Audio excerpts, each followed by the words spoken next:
Olá, boa noite. Chegamos ao segundo dia de lives, né? Graças a Deus. Bom, antes da gente iniciar, né, o estudo do nosso capítulo, né, capítulo 2 de liderança e autoridade, eu queria fazer um parêntese, né? Toda vez que nós vamos falar de atribuições que não são nossas, né? Eu, mulher, vou falar de uma atribuição que não é minha, né? Então é uma atribuição que Deus delegou aos homens, né? Ao marido. A gente sempre tem que fazer isso com cuidado, como eu coloquei no post, né? Com temor e tremor no coração. Por quê?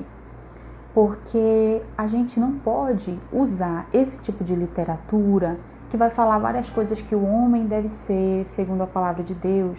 A gente mulher, tá? Tô falando assim no sentido de eu, mulher, estudando um livro como esse, um capítulo como esse. Vocês vão entender no decorrer do capítulo. Eu não posso encarar isso aqui como um arsenal de guerra, tá? E quando eu digo encarar como um arsenal de guerra, é no sentido, eu vou grifar esse livro e eu vou dizer pro meu marido, na cara dele, todas as coisas que ele deveria fazer, o homem que ele deveria ser, ele não é. Então eu vou encher ele né, eu vou encher ele de frases, eu vou obrigar ele a ler, eu vou ficar fazendo né, algum tipo de choro, né? Poxa, você tem que ler. Então assim, é muito tentador para nós mulheres a gente usar isso como uma forma de dizer, olha, seja assim. Eu queria que a gente exercitasse, né, o oposto a isso. A gente olhasse para isso aqui e dissesse, como eu posso ajudar o meu marido nesse processo, né? Como eu posso fazer com que ele seja incentivado a ler a palavra de Deus se não ler, né? Como eu posso... Então, assim, nós precisamos passar por toda essa leitura, sempre com isso em mente, tá certo? Vamos pensar sempre assim, eu estou lendo isso, eu estou aprendendo isso, mas eu vou ter calma para poder falar sobre isso para o meu marido. Eu vou ter cautela e pedir a Deus muita sabedoria, né? Quando a gente aprende uma coisa nova, nossa vontade é falar, nossa vontade é que a pessoa entenda aquilo e aplique, porque a nossa família vai ser beneficiada. Mas não é assim que a coisa acontece. Uma obra do Espírito Santo não pode acontecer por mãos humanas, como nós sendo usados como ferramentas, tá? Então é importante que a gente mantenha isso como foco da nossa vida, tá? Eu falo isso também para as meninas, as jovens que pensam em casar ou vão casar, né? Não se afobem de chegar com o noivo e dizer assim, olha, lê esse livro aqui, eu só quero casar com tu. Não faça isso, né? Eu acho que foi importante fazer essa ressalva, tá bom? Vamos começar então. O primeiro tópico que eu queria tratar com vocês hoje é sobre a autoridade inescapável, tá? O casamento é em parte definido como a autoridade de um marido sobre a esposa. Em outras palavras, sem essa autoridade não há casamento. Isso é muito forte, né? Então, a ideia aqui é a seguinte: se o casamento bíblico ele existe, o marido ele é autoridade. Não existe essa história de condicionante. Não, ele é. E partindo desse pressuposto, né, e aí o autor ele vai se respaldar em Efésios 23, o apóstolo Paulo falando da igreja de Efésios, ele dizendo que o marido é o cabeça da mulher, como também Cristo é o cabeça da igreja. Percebam o termo né?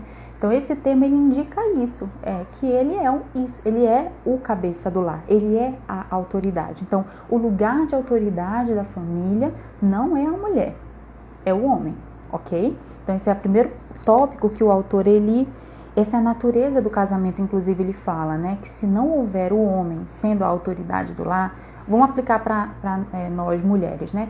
Se nós não colocarmos na nossa cabeça, o meu marido ele é a autoridade, eu vou parar de agir como a autoridade e eu vou deixar que ele seja a autoridade. Então, a gente está contribuindo para essa verdade ser evidente na nossa família, tá bom? Então, isso é muito importante. Deus, o que ele faz? Ele ordena ao homem, né? Aí é que entra o imperativo. Deus ordena ao homem, ame a sua esposa, faça isso, né? Ame a sua esposa. Ou seja, é uma ação que o homem vai ter que fazer para com a sua esposa. E amar, na palavra de Deus, não é um amor parado, um amor fixo, onde ele não age em favor da sua mulher, mas o amor na palavra de Deus, ele é ação. E muitas vezes ele é sim, né, ação é serviço, uma atitude para com a sua esposa, para com a sua família. Então o amor que ele é só palavras não é o amor bíblico. O amor que ele é só sentimento, ele não é um amor bíblico. O amor bíblico, ele é provado pelo serviço. E aí a ideia de amor, de que Cristo ama a igreja e por isso, à luz desse amor tão grande, o marido precisa amar a sua esposa assim como Cristo amou a igreja. Isso é uma atitude de doação, é uma ação para com a sua esposa, né? Então, só esse versículo de Efésios a gente podia terminar a live hoje e já ser maravilhoso, né? Relembrar essa verdade. Mas vamos continuar.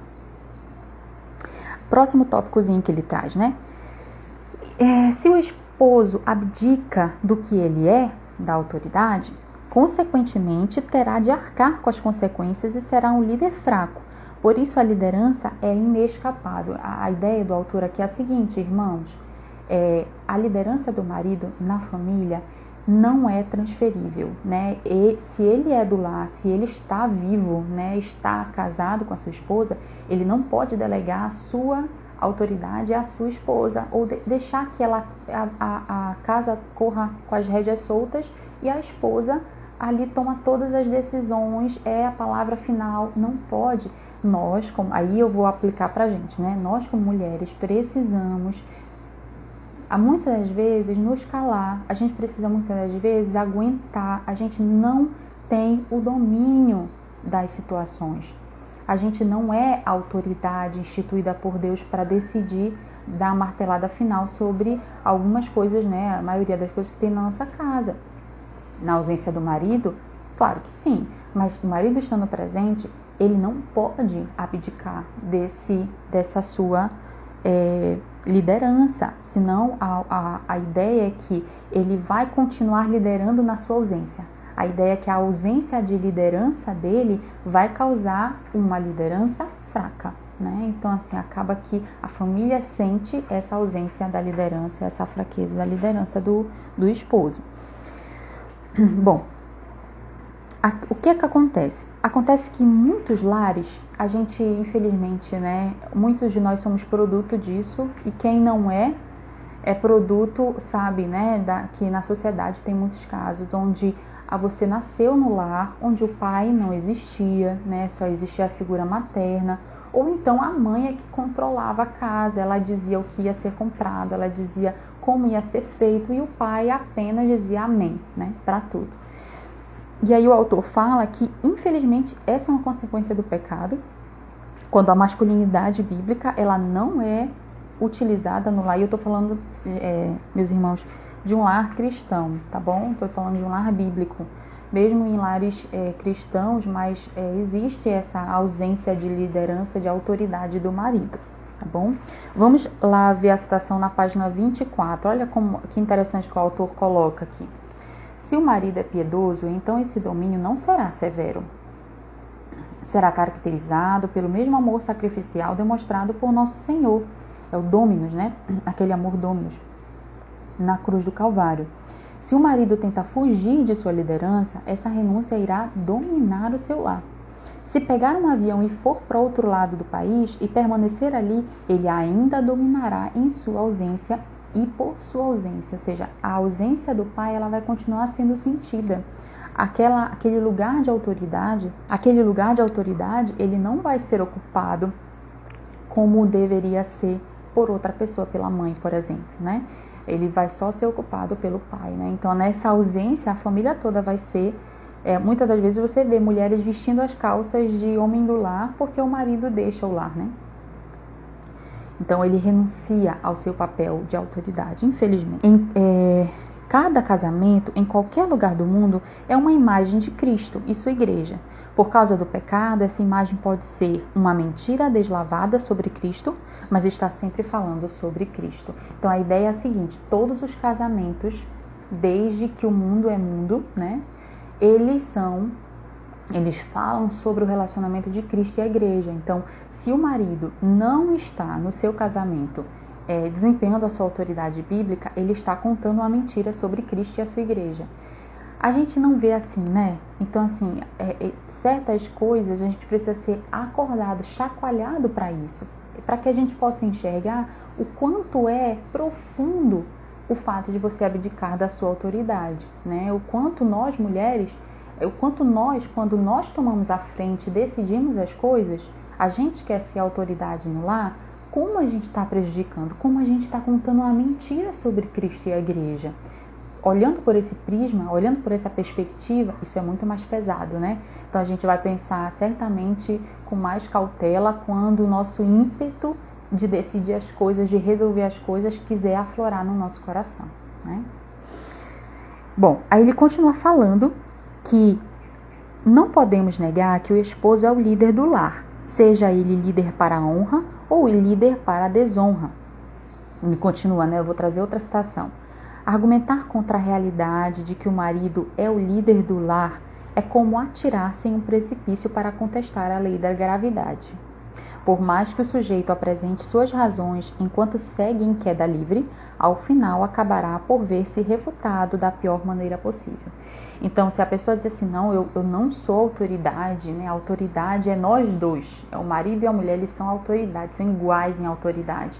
A ideia é você estar pagando para ver uma coisa que está atestada na palavra de Deus que não é a certa. Então a ideia é que você vai continuar indo para o precipício, a sua família ela vai continuar sentindo consequências catastróficas da ausência de autoridade do lar, né? Nós mulheres, quando a gente vai à frente e decide as coisas por nós mesmos, a gente não está ajudando o nosso marido a desenvolver a sua autoridade. Depois eu vou falar melhor sobre isso, tá bom? Bom, continuando aqui.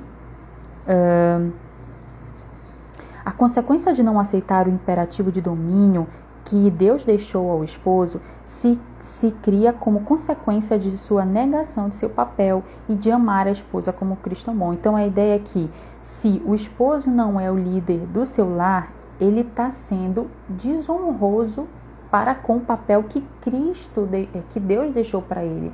E ele está desonrando o sacrifício, né? Na sua atitude, ele está falando contra o sacrifício que Cristo fez pela sua igreja. Quando o marido ele não se sacrifica pela sua esposa, depois a gente vai entender melhor sobre como é essa representação, né, de Cristo e a igreja, o esposo e a esposa, o autor vai falar melhor, ele está justamente pregando um falso evangelho, né, para a sua família e para quem está ao redor da sua família, para quem está vendo a sua família, tá?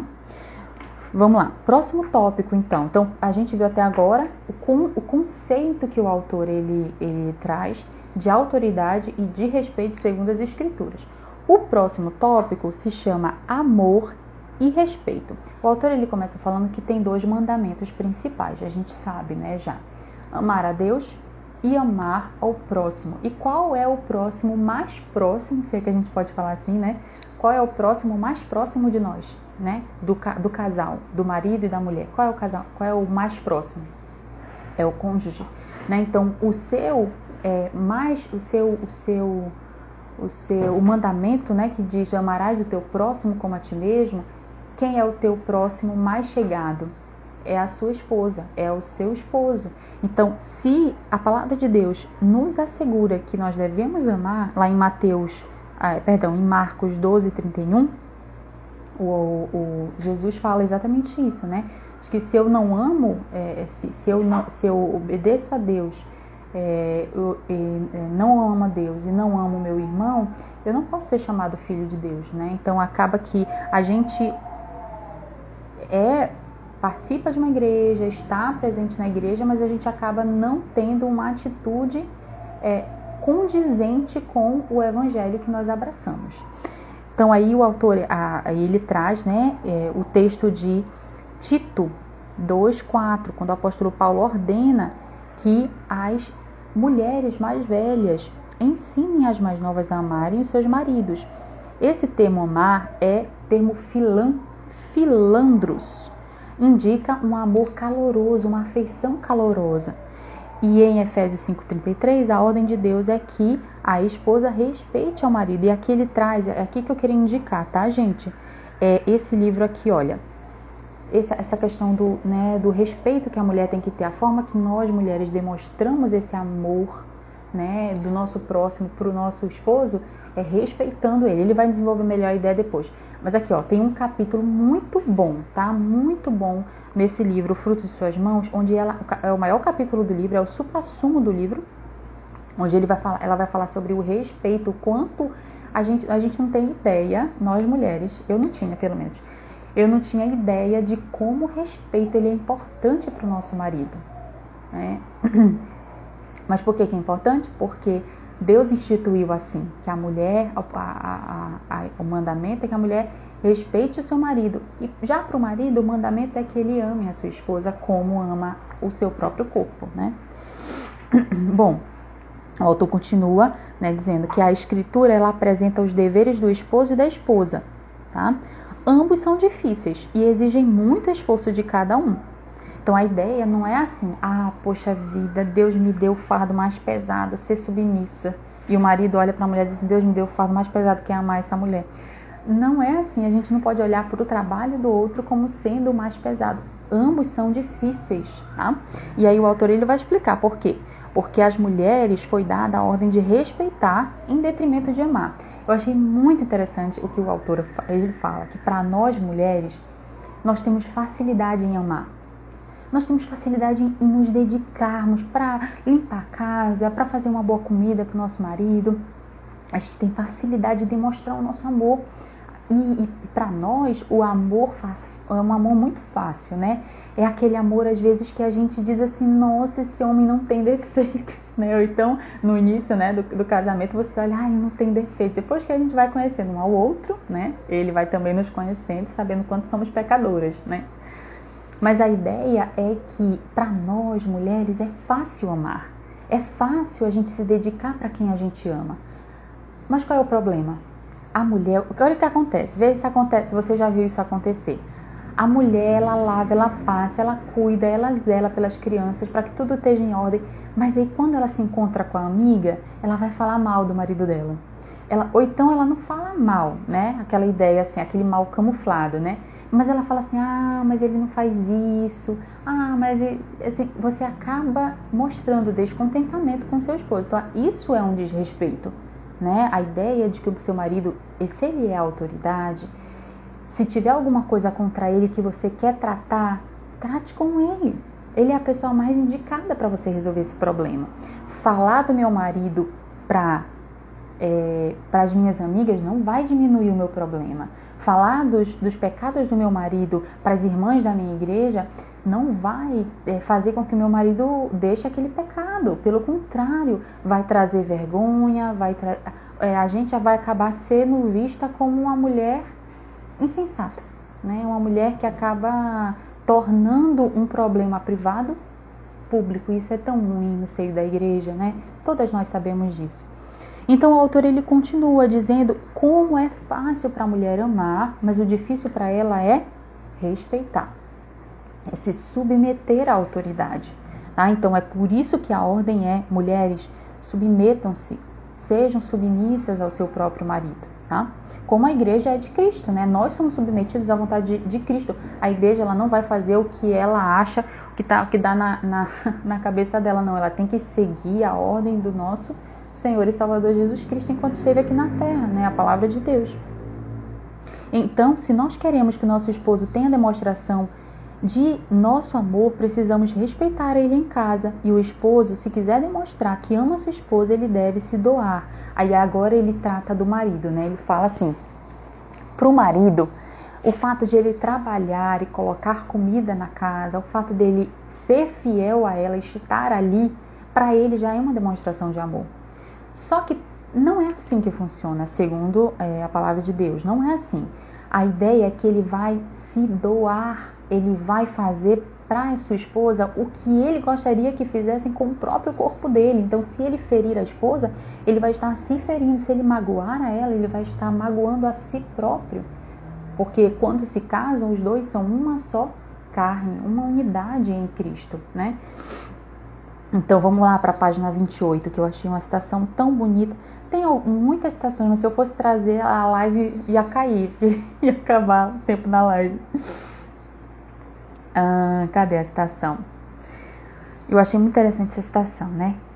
Quando comunica seu amor por sua esposa, de forma verbal ou não, o marido deve buscar comunicar a ela a segurança inclusa em seu compromisso pactual. Será seu provedor, cuidará dela, irá nutri-la, se sacrificará por ela e assim por diante. A esposa necessita estar segura do amor de seu esposo. A mulher precisa receber amor do marido. Então não é somente pôr a comida na mesa, né? Que eu vou estar dizendo que eu amo a minha esposa, eu vou estar amando. Eu tenho que sofrer por ela, eu tenho que nutri-la, eu tenho que santificá-la. E qual é essa ideia de nutri-la e santificá-la? Primeiro eu tenho que, aí ele vai discorrer depois, tá? Mas ele vai explicar melhor como é que é a atitude do marido frente a essa necessidade de amar, de se doar. Ele vai colocar lá no final.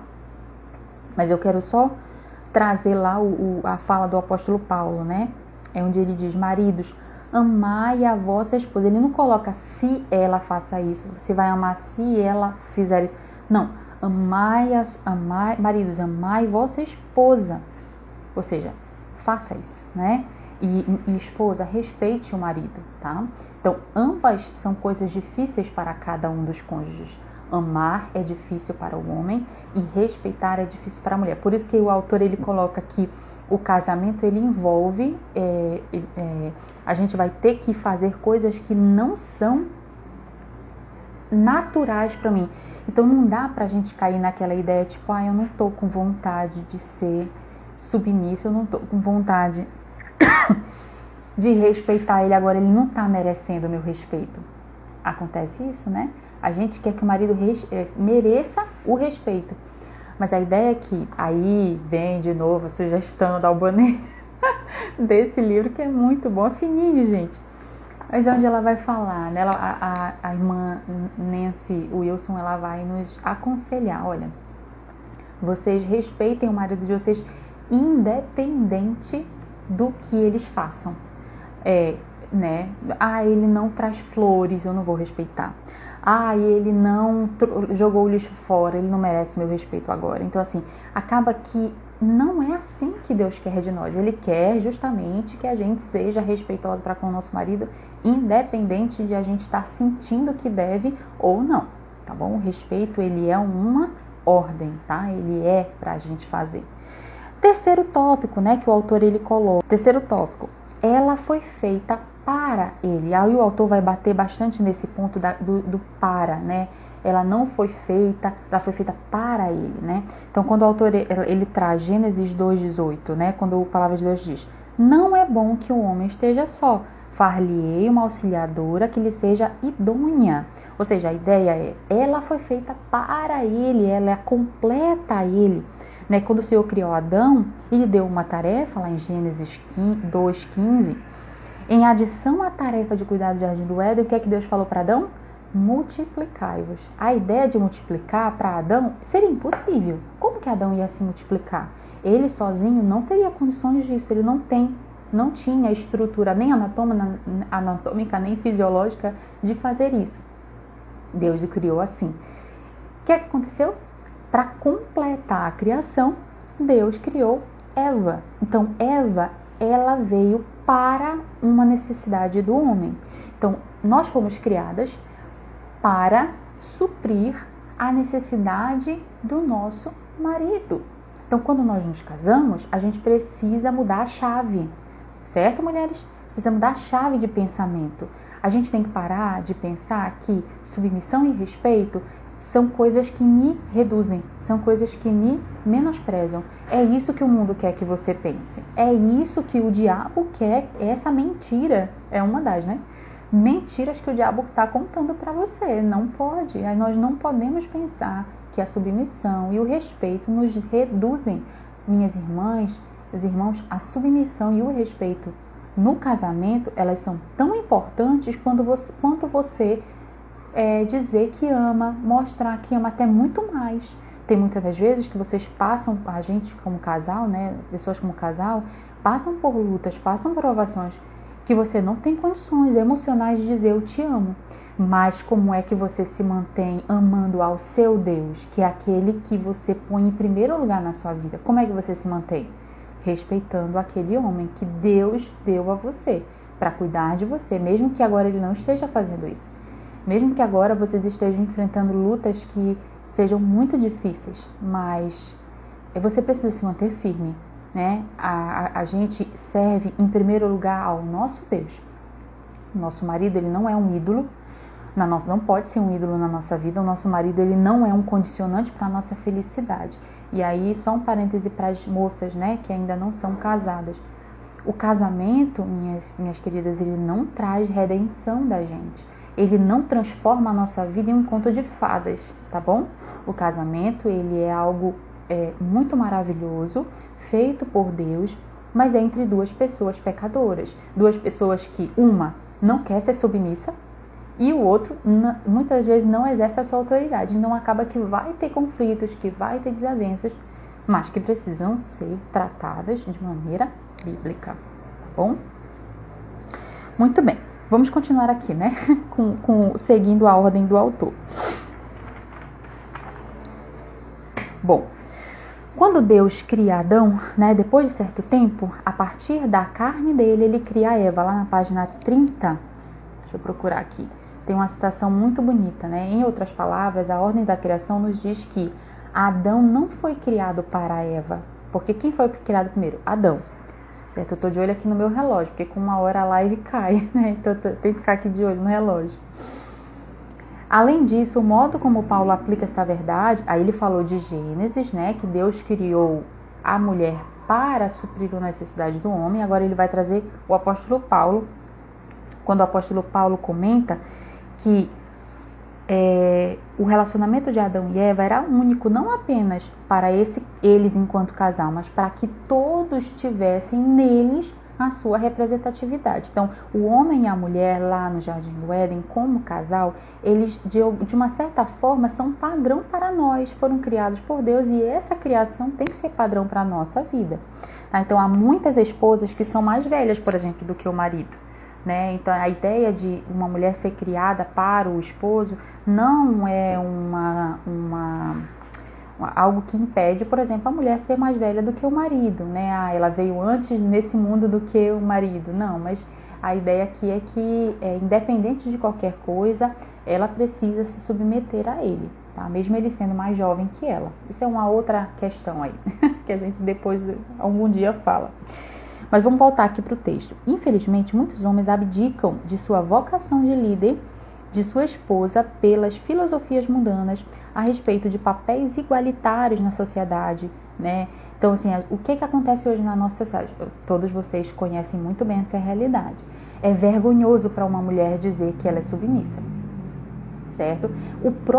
Os próprios homens, eles já compraram essa ideia do feminismo. Tem muitos homens que são mais feministas do que muitas mulheres. Então, assim, acaba que o mundo está impregnando a nossa cabeça.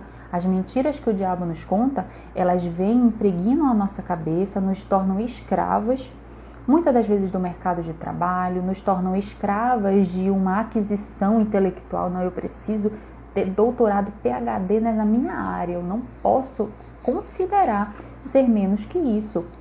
Então acaba que nós mulheres somos levadas a pensar que nós temos o nosso valor ancorado no que temos de questões de sucesso, no que nós alcançamos financeiramente, quando não é isso, né? Então o autor ele fala que muitos homens não ajudam as suas mulheres no chamado delas. A ideia é a mulher sai para trabalhar junto com o homem, mas quando voltam para casa, quem é que vai para o segundo turno do trabalho? A mulher.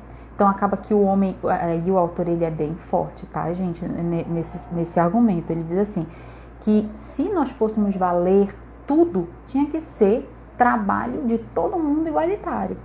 Mas aí é que está a ideia bíblica, não é para ser assim. O ideal de Deus para nós é que o homem ele desempenhe a sua vocação de líder, daquele que provê o alimento, daquele que é o principal provedor do alimento, e que a mulher seja auxiliadora. A ideia de auxílio, ela não é tipo, vamos rachar tudo, eu vou fazer tudo o que tu faz. Não, a ideia é que ela ajude ele a fazer o trabalho dele.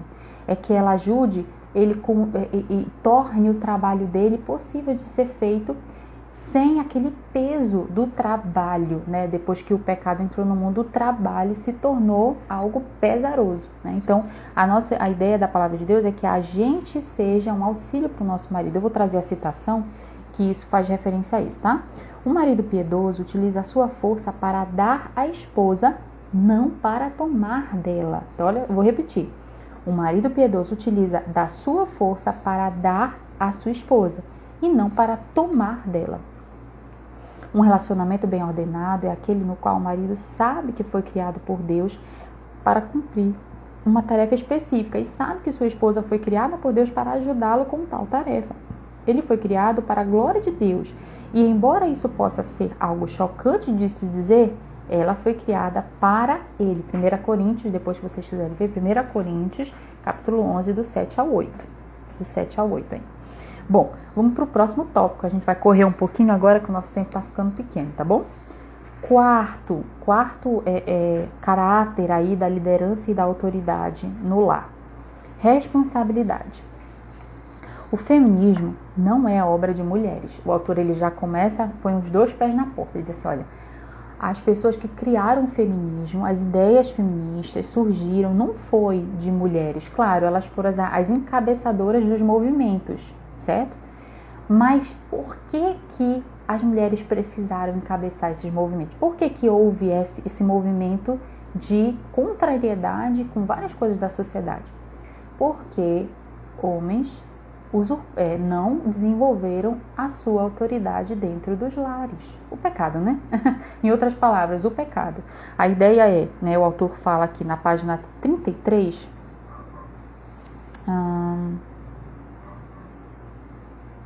ele fala assim o seguinte: se, por exemplo, numa embarcação tem lá o capitão e tem o marinheiro, né? Se o marinheiro está fazendo o capitão está dormindo, o marinheiro está fazendo uma manobra e ele erra e o barco afunda, de quem é a culpa? Do marinheiro, mas de quem é a responsabilidade? Do capitão. Então, a ideia de responsabilidade é a ideia de quem eu vou pedir contas por isso aqui.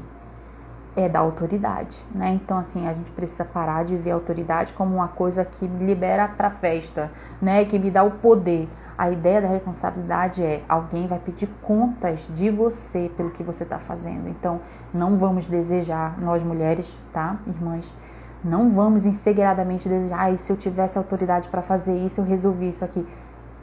Deus vai pedir contas de quem for autoridade, né? Então vamos com calma, né? Naquilo em que a gente imagina que seja algo bom, mas que tem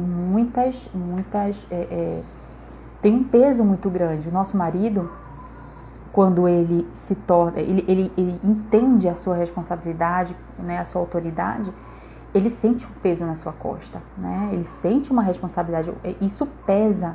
Isso envolve, ele tem que pensar sobre isso, ele tem que planejar muito mais, ele tem que renegar muito mais a si mesmo e ao que ele gostaria de fazer para o que é o certo a ser feito, né? Então, se homens cristãos amassem a esposa assim como Cristo ama a igreja, lá na página 34, tá? Se guiassem a esposa, se aceitassem dela a ajuda necessária para cumprir a vocação que receberam de Deus, jamais haveria espaço para qualquer tipo de pensamento feminista dentro da igreja. Homens cristãos que abdicam da autoridade dada por Deus ou se envergonham dela, estão deixando a esposa sem proteção. Aí você diz assim, Albanês, e agora? Eu vim de um lar onde não tinha, o meu pai não existia, eu não tenho nada de referência disso. Estude. Eu vou falar uma coisa que eu falo para todo mundo. Minha irmã, estude. Leia a palavra de Deus. Primeiro, leia a palavra de Deus.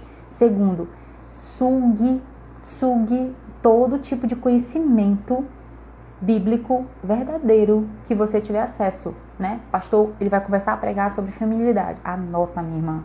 Não fica só olhando, achando que você vai lembrar. Eu sou daquela vertente. Anota tudo que puder. Porque uma hora isso vai servir para você refletir, para você escrever, para você falar sobre isso, para você analisar, certo? Bom, vamos continuando aqui. Próximo tópico, o vaso mais frágil.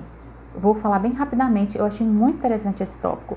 A ideia, né, lá em que 1 Pedro, capítulo 3, versículo 7, o apóstolo Pedro, ele fala: mulheres, né, para os maridos, tratem as suas mulheres como o vaso mais frágil, né?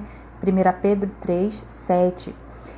Por que essa ideia do vaso mais frágil? Porque mulher, minhas irmãs, nós precisamos entender que nós somos frágeis. O mundo, ele diz o quê? As feministas dizem o quê? Se elas ouvirem falando isso, elas vão tremer. Por que a feminista diz que a mulher não é frágil, a mulher é forte. A mulher é capaz de fazer as mesmas coisas que o homem faz. Isso é muito complicado pensar assim. Porque nós somos frágeis em nossos sentimentos. Albanês, mas a gente pode com o tempo aprender com isso e ficar forte? Pode, mas nós vamos continuar tendo uma característica de fragilidade e isso não é ruim. Vamos começar a rever essa ideia, certo? De fragilidade como algo ruim. Vamos lá. A ideia de fragilidade da Bíblia é o termo usado para que o homem entenda que ele tem que cuidar com atenção daquilo. Imagina, se você tem um vaso de porcelana chinesa ou de um vidro assim caríssimo em casa, você vai colocar perto do seu bebê? Não, né? Você vai colocar ele lá em cima da estante, você vai guardar, você vai colocar naquelas estantes lindas, né, que são todas na vidraça. Então você vai tomar cuidado com aquilo. É essa a ideia. O marido, ele precisa encarar a sua esposa como vaso mais frágil. Mulheres, agora é para vocês, minhas irmãs. A gente não pode dar uma de durona. Ah, não, eu aguento, eu dou conta de tudo. Meu marido, ele não se preocupa com nada, porque eu faço tudo o que ele faz. É muito ruim, porque não é o nosso... nós não fomos criadas pensando dessa forma, nós não fomos criadas. Nós fomos criadas não para disputar com o nosso marido, nós fomos criadas para ajudá-lo. E aí agora o autor apresenta, né, e para os maridos, que é como isso funciona. A ideia é, os maridos, né, os homens, eles são criados brincando de luta. Se vocês pegarem, eu tenho 2 meninos, os dois um é um bebê de 1 ano e 3 meses e o outro é um menininho de 3 anos e 3 meses. Então, eles estão numa fase muito interessante, eles começam a brincar de brigar. E assim, um pega o boneco, o outro pega outro boneco e começam a duelar ali. O que acontece? Na cabeça do menino ali, acabou aquele duelo, ele não fica chateado com o seu oponente. Ele reconhece que tem um mais forte que ele e se submete. O marido, ele acaba indo para o casamento querendo fazer isso com a esposa. Ele olha para os dons e talentos, ele olha para o que a esposa faz e diz assim: Rita, as minhas características estão sendo ameaçadas, ou minha autoridade está sendo ameaçada. O que vai acontecer? Primeiro, ele não pode pensar nela como uma rival, ele tem que pensar nela como o vaso mais frágil.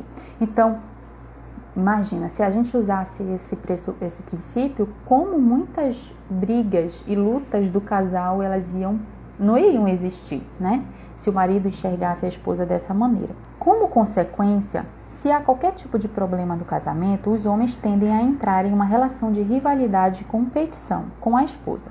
Se discordarem sobre algo e a pobre esposa expressar suas inquietações, o marido, com essa mentalidade fundamentalmente comprometido, vai logo dizer: essa é a maior tolice que eu já vi.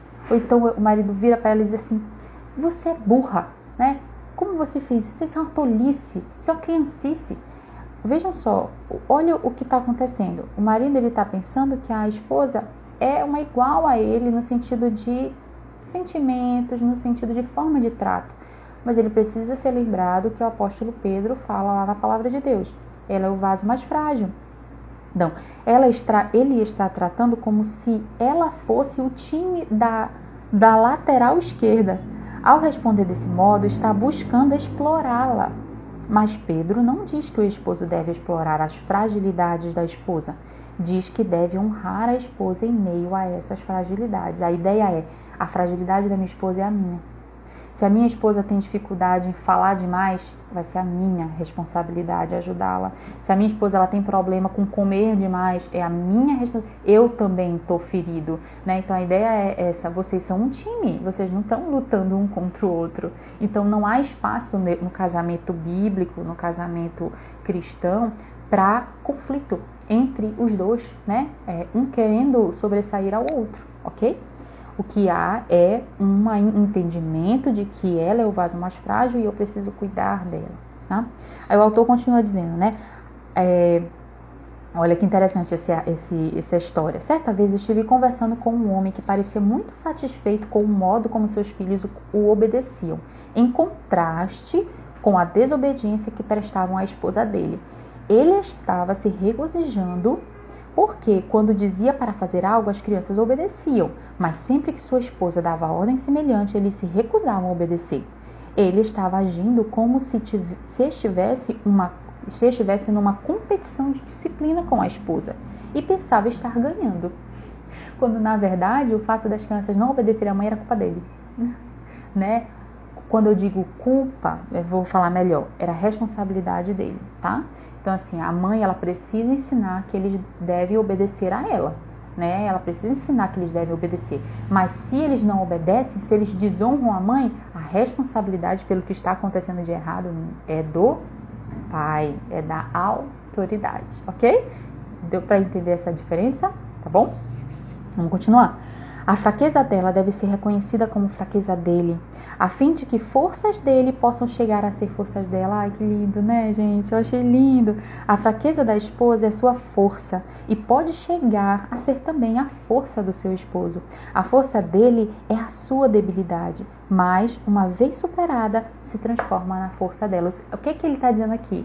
Que se a esposa tem uma debilidade, se ela está passando por uma dificuldade, é a sua dificuldade, meu irmão. E você precisa suprir com a sua força, você precisa pôr essa sua força como sendo a força dela. E a partir dela estar forte, vai ser a sua força. Imagina, né? O poder, entre aspas, ok?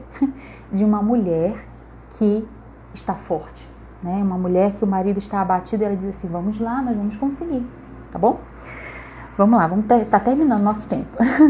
6. Igualdade de condições, que é o antepenúltimo tópico, né? Esse aqui é mais curtinho.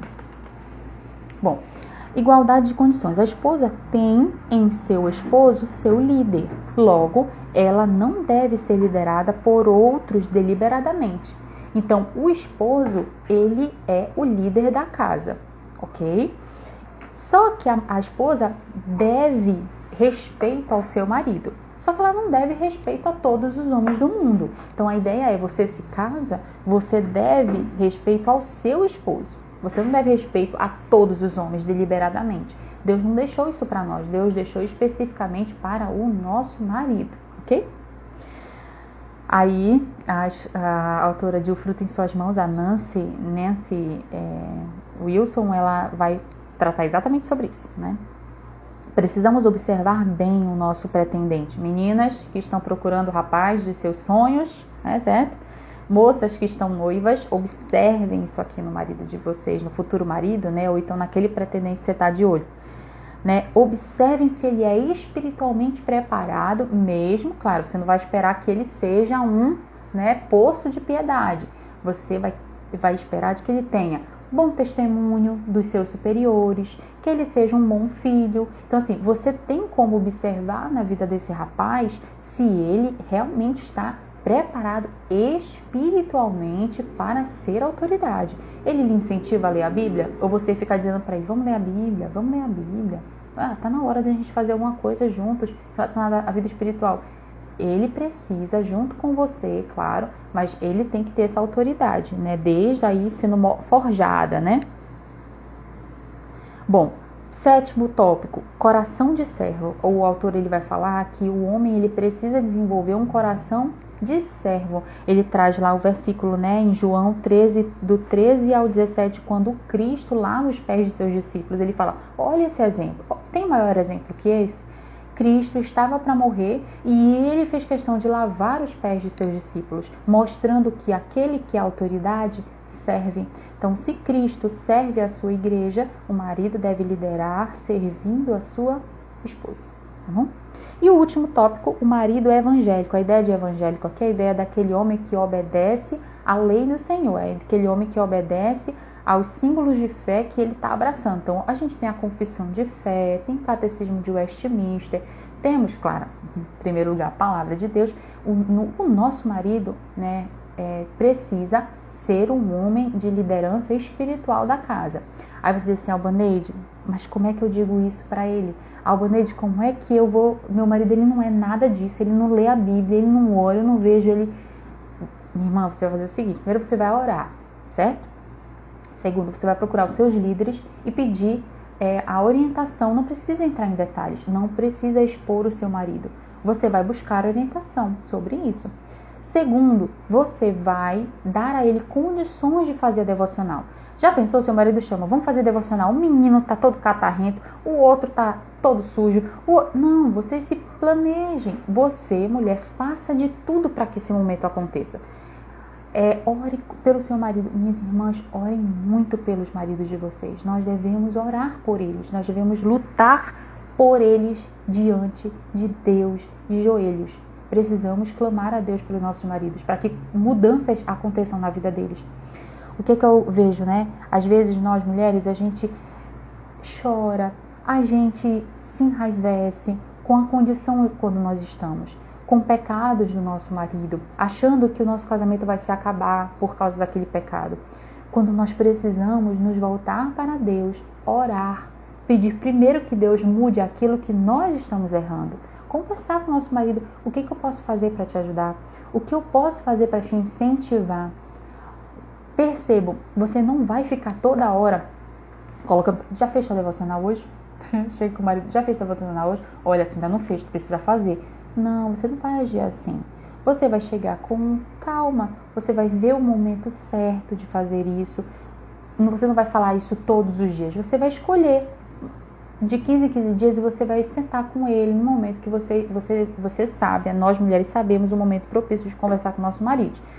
Né? Então a gente vai sentar com ele e vai dizer, e aí, conversa sobre outras coisas, incentive eles, olha, eu vejo que você está avançando na sua vida espiritual, né? Eu vejo que você está progredindo, continue assim. Aí lá pelo meio da conversa você coloca, olha, eu acho que você precisa crescer aqui e tal, e no final você fala, vamos olhar para Cristo, meu marido, vamos lembrar do que Cristo nos fala na sua palavra, como nós devemos agir. Olha, eu estou aqui porque você precisa falar com ele com doçura, falar com ele com respeito.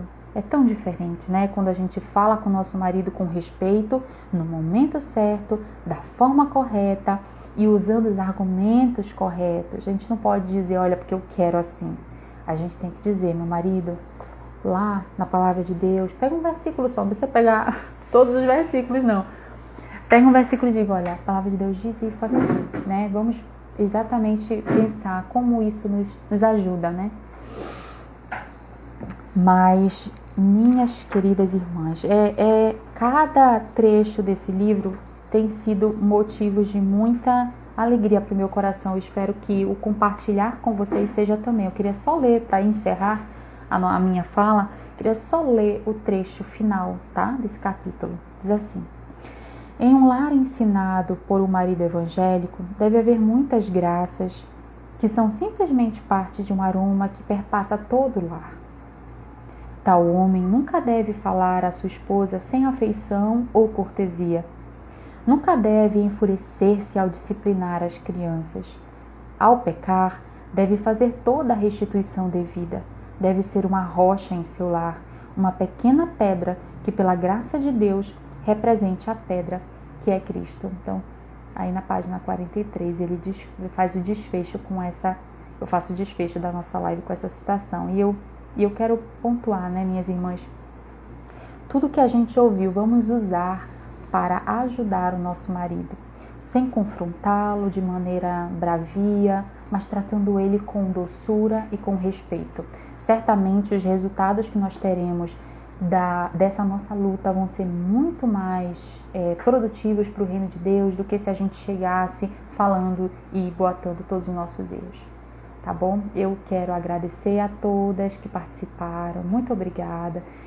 Espero que tenha sido um momento de instrução, né, de rememorar coisas que a gente precisa lembrar, né, e transmitam, né, essas verdades primeiro para o coração de vocês, antes de querer falar, né, expor, conversem com Deus, né? Coloquem tudo isso diante de Deus, tá bom? Eu queria orar para a gente terminar nossa live, tá bom? Vamos orar. Senhor nosso Deus, Tu sabes de todas as coisas. Tu sabes que nós Te amamos e queremos ser frutíferos para o reino do Senhor. Queremos ser mulheres, homens, se estiverem ouvindo essa live também. Queremos ser pessoas que amam a Deus em primeiro lugar, que honram ao nosso Senhor. Por isso nos ajuda, Senhor. Sê conosco, sê com nossos esforços falhos, Senhor, porque sabemos que em Ti nós podemos ver frutos nesse nosso semear que fazemos todos os dias. A começar em nós, transforma o nosso coração e nos faz mulheres que amem ao Senhor em primeiro lugar, que respeitem seu esposo, que falem com doçura, que na nossa boca não seja encontrado algum tipo de chacota com o nosso marido ou de maneira respeitosa. Que o Senhor nos proteja de pecar nesse sentido. Abençoa o marido de cada irmã que está, aquelas irmãs que ainda vão se casar, que as solteiras, esteja com elas, fazendo-as escolherem, esperarem no Senhor. E quando aparecer, né, algum rapaz, que elas saibam identificar um futuro líder, uma futura autoridade para o seu lar. Em nome de Jesus, nós te agradecemos e te fazemos essas petições. Em nome de Jesus. Amém. Muito bem, gente. Tá quase acabando. Tá de olho ali, vai quase cair a live. Então, um abraço a todas, tá? Deus abençoe. Até a próxima sexta, às 21 horas. Tchau, tchau.